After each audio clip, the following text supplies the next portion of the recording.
Bonjour. Un petit point sur le CAC et sur le DAX. Euh, le CAC a fait une belle bougie rouge hier. Bah, c'est suite au discours de M. Bayrou, notre Premier ministre, hein, euh, qui nous met dans l'incertitude. Donc voilà, on a fait une belle attaque. De toute façon, je vous disais, un temps qu'on passe pas le gap, là, le gap du 26 mars, là, et qu'on s'installe au-dessus, on ne montera pas sur la TH, hein. Donc voilà, donc il y a eu un rejet, il y a eu fausse cassure, hein. On est bien dans un range, hein, entre 7009 et 7005, hein. Point haut, point haut, point haut, point bas, point bas, mais la tendance est toujours haussière, hein. La 7 est toujours au-dessus de la 20 et on est au-dessus de la 200, la tendance est toujours haussière. C'est juste voilà, une attaque, hein. Maintenant, qu'est-ce que ça va faire? On n'en sait rien. Voilà. Maintenant, ça peut très bien là venir ici, combler ce gap, hop, et repartir et retourner sur les plus hauts. Ou ça peut descendre ici, rebondir sur l'oblique ici, remonter sur les plus hauts. Ou alors, moi, c'est là que je l'attends surtout, hein, c'est ici, là, dans cette zone-là, hop, et remonter plus haut. Voilà ce que moi je préconise. Mais maintenant, qu'est-ce que ça va faire? J'en sais rien, j'en sais rien. Toujours est-il qu'on n'a pas passé le gap, donc l'ATH, c'est pas pour maintenant.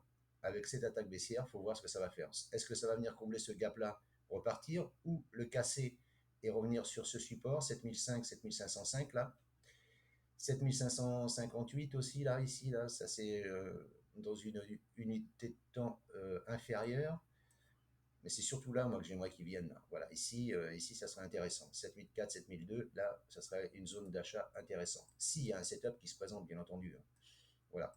Maintenant, il faut patienter. Si vous êtes vendeur, vous pouvez vendre avec un stop au-dessus du gap. Voilà. Et puis viser un RR de 1 pour 1. C'est possible. Hein. Si vous êtes acheteur, je pense qu'il faut attendre ce gap ici, là. Voilà, mais je pense qu'il faut attendre parce que voilà, moi j'attendrais un retour au moins sur l'oblique ici, l'oblique et le trait violet ici, là, 7458, 7460 à la louche. Voilà, mais pour l'instant, il y a eu une belle attaque. Maintenant, il faut voir ce que ça va faire aujourd'hui. Il faut voir la suite, il faut voir comment ça va être digéré ce discours de Monsieur Bayrou. Voilà, voilà. Pour le CAC et le DAX,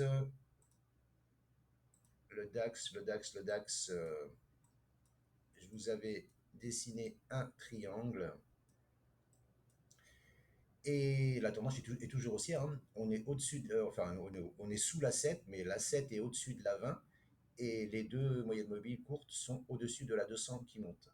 Donc c'est toujours haussier. Pour l'instant, ça attaque le triangle ici, tracé avec les corps, hein. Corps, corps. Là, c'est pas été touché tout à fait. La corps, corps. Voilà, là, on voit que ça attaque. Maintenant, qu'est-ce que ça va faire? Si ça continue de descendre, je pense que ça va descendre ici. Voilà. Alors, est-ce que ça va ici résister et repartir ou est-ce que ça va casser, revenir à ce support 23 475, 23 380, je sais pas. Là, il y a un gap ici. Ici, là, un gap qui correspond à la SMA 200. Donc là, ça serait possible aussi ici, un retour, un rebond ici. Voilà. Et après, donc, je pense de toute façon, pour moi, il faut acheter sur repli, hein. Voilà. Vendre, encore une fois, celui qui veut vendre, hein, il peut, hein, mais il faut mettre un stop serré au-dessus de la TH ici, là, ou alors au-dessus des 25 230 et viser un RR de 1 pour 1, voilà. Mais moi, je ne vends pas, je ne suis pas vendeur sur les indices. J'attends un repli qui ne viendra peut-être jamais. Mais voilà, à partir de là, si j'ai un setup d'achat, là, à partir des 23 000, un chiffre rond ici, 23 000, vous voyez, c'est ce dernier creux là. Là, par contre, on pourra commencer à chercher des setups d'achat s'il y en a qui se présentent. Voilà ce que je peux dire, moi, sur le CAC et le DAX. Je vous remercie de m'avoir écouté. Je vous souhaite une bonne journée et je vous dis à bientôt. Ciao, ciao.